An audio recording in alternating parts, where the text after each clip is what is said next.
ഇന്ന് തന്നെ ഡൗൺലോഡ് ചെയ്യൂ. കാണൂ നിങ്ങളുടെ ഫേവറേറ്റ് ഷോസ്.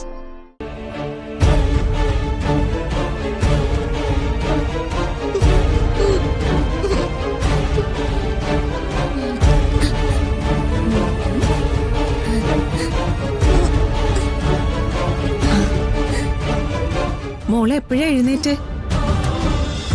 കുറച്ചു നേരത്തെ അമ്മ വന്ന് നോക്കുമ്പോ നല്ല ഉറക്കായിരുന്നു.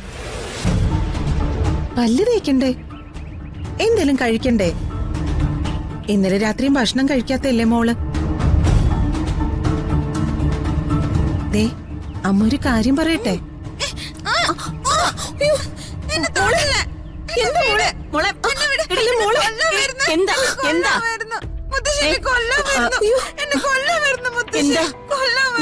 ഭക്ഷണം കഴിക്കാൻ വിളിക്കാൻ വന്നതാ അമ്മേ. അവക്ക് ഇഷ്ടമല്ലെങ്കിൽ വെറുതെ നിർബന്ധിക്കണ്ട. ആരെ കണ്ടാലും കൊല്ലാൻ വരുന്നു എന്നുള്ള പേടിയാ. അത്രയ്ക്ക് അവൾ അനുഭവിച്ചതല്ലേ. ഞാൻ അവളുടെ അമ്മയല്ലേ? എടി, പറഞ്ഞ് മനസ്സിലാവുന്ന ഒരു അവസ്ഥ അവക്ക് ഉണ്ടാവണ്ടേ? ശരി, അമ്മ അവൾക്ക് എന്തെങ്കിലും ഭക്ഷണം കഴിക്കാൻ കൊടുക്ക്. പട്ടിണി കിടക്കുന്ന കണ്ടിട്ട് സഹിക്കുന്നില്ല അമ്മേ. കുറച്ചൊക്കെ നിങ്ങൾ കാണണ യശോദേ. അതെ, ദൈവം നിങ്ങൾക്ക് തരുന്ന ശിക്ഷയാ.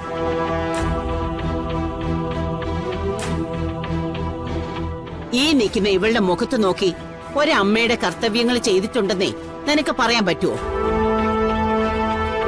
പറ്റുമോ യശോദേ? ഇവളുടെ കാര്യങ്ങളൊന്നും നിങ്ങൾ നോക്കണ്ട.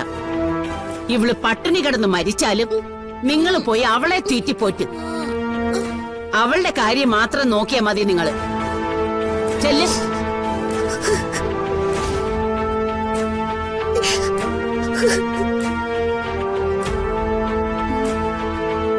ഇടി പോയി.